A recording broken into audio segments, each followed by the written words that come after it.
নমস্কার, আজকের এই তথ্যভিত্তিক বিশ্লেষণে স্বাগত। আজ আমরা খুব চর্চিত এবং রাজনীতিকভাবে বেশ মেরুকৃত একটা ইউটিউব ভিডিওর গভীরে যাব।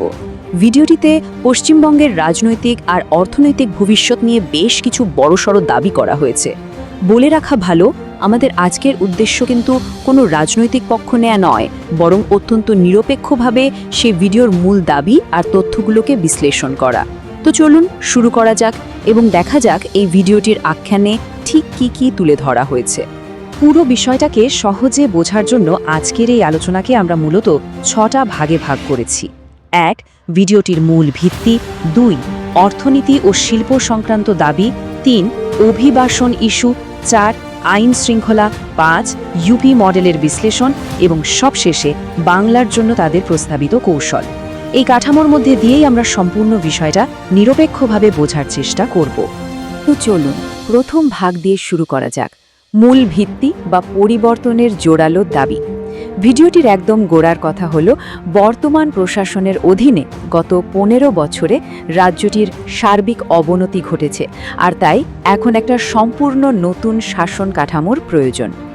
বর্তমান বাংলার যাবতীয় সমস্যাকে ওই ভিডিওতে মূলত 3টে নির্দিষ্ট স্তম্ভে ভাগ করা হয়েছে। প্রথমটা হলো অবৈধ অভিবাসনের বোঝা, দ্বিতীয়টা বৃহৎ শিল্পের চরম অভাব, আর তৃতীয়টা হলো ক্রমবর্ধমান অপরাধ। নির্মাতার দাবি অনুযায়ী এই 3টে মূল সমস্যাই আজকের পশ্চিমবঙ্গের পিছিয়ে পড়ার প্রধান কারণ।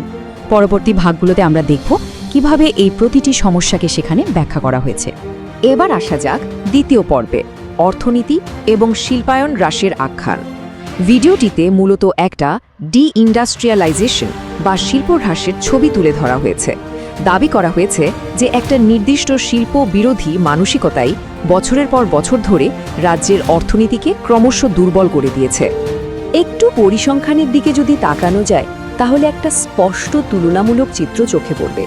ভিডিওর দাবি অনুযায়ী 1960-এর দশকে বাংলা ভারতের শীর্ষ 3টে ধনী রাজ্যের একটা ছিল, যেটা আজ 23তম স্থানে নেমে এসেছে। একইভাবে 1980-র দশকে গোটা ভারতের মোট ম্যানুফ্যাকচারিংয়ের 12% হতো বাংলায়, আর আজ সেটা নাকি 3%-এরও নিচে।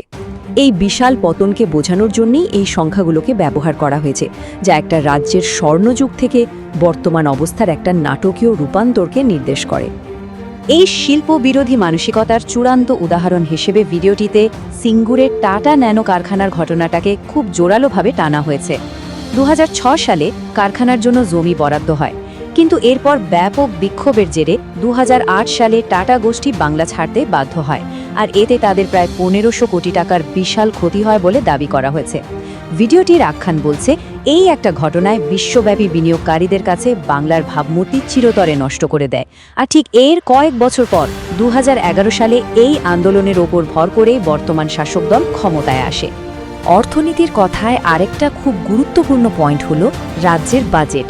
ভিডিওতে দাবি করা হয়েছে যে রাজ্যের বাজেটের প্রায় 45%ই চলে যায় বিভিন্ন জনকল্যাণমূলক প্রকল্প বা ওয়েলফেয়ার স্কিমে। নির্মাতার যুক্তি হলো, বাজেটের এত বড় একটা অংশ যখন শুধু অনুদানেই ব্যয় হয়ে যায়, তখন সেটা রাজ্যের প্রকৃত মাথাপিছু আয় বৃদ্ধি এবং দীর্ঘমেয়াদ। 3 নম্বর পর্বে আমরা আলোচনা করব একটা বেশ সংবেদনশীল বিষয় নিয়ে, অভিবাসন বা ডেমোগ্রাফিক দাবি। এই অত্যন্ত বিতর্কিত বিষয়টিতে বাংলাদেশ থেকে আসা অবৈধ অভিবাসন নিয়ে বেশ কিছু জোরালো দাবি করা হয়েছে।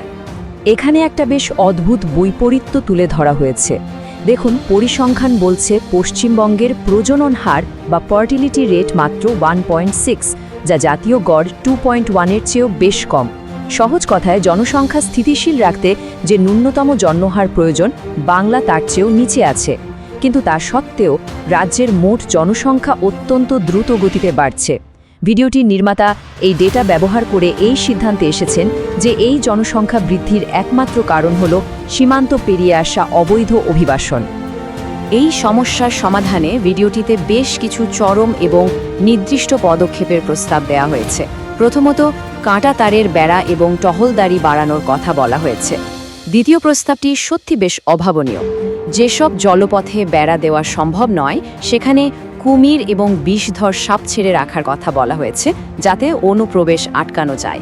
তৃতীয়ত, অবৈধ অভিবাসীদের চিহ্নিত করে ফেরত পাঠানোর জন্য বিশেষ বাফার জোন তৈরির প্রস্তাব দেওয়া হয়েছে। মনে রাখতে হবে, আমরা এখানে কেবল ভিডিওটির দাবিগুলোকেই নিরপেক্ষভাবে তুলে ধরছি। 4 নম্বর পর্ব, আইন শৃঙ্খলা এবং প্রশাসনের সমালোচনা। এখানে রাজ্যের অভ্যন্তরীণ নিরাপত্তা এবং প্রশাসনের তীব্র সমালোচনা করা হয়েছে, বিশেষ করে জোর দেওয়া হয়েছে নারীদের নিরাপত্তার বিষয়টির উপর। ভিডিওটিতে রাজ্যের মুখ্যমন্ত্রীর একটি খণ্ডিত মন্তব্যকে হাতিয়ার করা হয়েছে। ক্রমবর্ধমান অপরাধের সমালোচনা চলাকালীন তিনি প্রশ্ন করেছিলেন, রাজ্যের সব নারী কি ধর্ষিত হচ্ছেন? আমি কি তাকে মেরে ফেলব? ভিডিওটির দাবি হল, বর্তমান প্রশাসনের অধীনে আইন শৃঙ্খলা পরিস্থিতি এতটাই খারাপ হয়েছে যে নারীদের নিরাপত্তা একটা প্রহসনে পরিণত হয়েছে, আর প্রশাসনিক শীর্ষ পর্যায় থেকে আসা এই ধরনের মন্তব্য সেই অসংবেদনশীলতাকেই প্রমাণ করে। এবার আসি 5ম পর্বে, ইউপি মডেলের বিশ্লেষণ। ভিডিওটি এবার সমস্যা থেকে সমাধানের দিকে এগোচ্ছে, আর তাদের প্রস্তাবিত সমাধান হল উত্তরপ্রদেশের যোগী মডেল।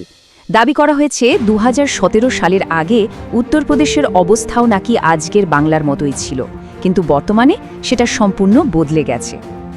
এই ডেটাগুলো উত্তরপ্রদেশের শিল্পায়নের দাবিটাকে বেশ ভালোভাবে তুলে ধরছে। দেওয়া তথ্য অনুযায়ী 2015 সালে ইউপিতে নতুন কারখানা খোলার সংখ্যা ছিল বছরে মাত্র 500টি, কিন্তু 2022-23 সালে সেটা বেড়ে হয় 1600, আর 2023-24 সালে তা অভাবনীয়ভাবে বেড়ে 3100-তে দাঁড়িয়েছে। এই সংখ্যাগুলো দিয়ে বোঝানোর চেষ্টা করা হয়েছে যে একটা কঠোর প্রশাসন কিভাবে শিল্পের জোয়ার আনতে পারে। কিন্তু প্রশ্ন হলো, এত বিনিয়োগ আসছে কিভাবে? এর পেছনে রয়েছে বেশ কিছু দারুণ আর্থিক ইনসেন্টিভ। ভিডিওতে বলা হয়েছে যে ইউপি সরকার কোম্পানিগুলোকে মূলধনের ওপর 50% ভর্তুকি, জমির দামে 75% ছাড় এবং স্ট্যাম্প ডিউটিতে 100% ছাড় দিচ্ছে। তাদের দাবি, এই ধরনের ব্যবসা বান্ধব নীতির কারণেই বিনিয়োগকারীরা সেখানে ছুটছেন। আর এই সাফল্যের একটা বড় প্রমাণ হলো এই সংখ্যাটা 55%। ভিডিওটির দাবি, বর্তমানে ভারতের অর্ধেকেরও বেশি, অর্থাৎ মোট স্মার্টফোনের 55%ই নাকি উত্তরপ্রদেশে তৈরি হচ্ছে। সঠিক নীতি থাকলে কিভাবে একটা রাজ্য দেশের বিশাল ম্যানুফ্যাকচারিং হাব হয়ে উঠতে পারে, এটা বোঝাতেই এই তথ্যটা ব্যবহার করা হয়েছে। সব শেষে পর্ব 6, বাংলার জন্য প্রস্তাবিত কৌশল বা কপি পেস্ট নীতি। এতক্ষণের আলোচনার ভিত্তিতে ভিডিওটি বাংলার রূপান্তরের জন্য একটা চূড়ান্ত ব্লুপ্রিন্ট প্রস্তাব করেছে, যাকে তারা বলছে কপি পেস্ট কৌশল। এই তুলনামূলক চিত্রটা ভিডিওটির সম্পূর্ণ আখ্যানকে এক ঝলকে পরিষ্কার করে দেয়। একদিকে বর্তমান বাংলার চিত্র, যাকে ভিডিওটি বর্ণনা করছে ঋণে জর্জরিত, অপরাধপ্রবণ এবং শিল্পবিরোধী হিসেবে, আর অন্যদিকে তাদের প্রস্তাবিত ভবিষ্যৎ বাংলা, যা ইউপি মডেল দ্বারা অনুপ্রাণিত, যেখানে মূল ফোকাস হবে উন্নত পরিকাঠামো, তথ্য প্রযুক্তি নির্ভর অর্থনীতি এবং কঠোর আইন শৃঙ্খলা।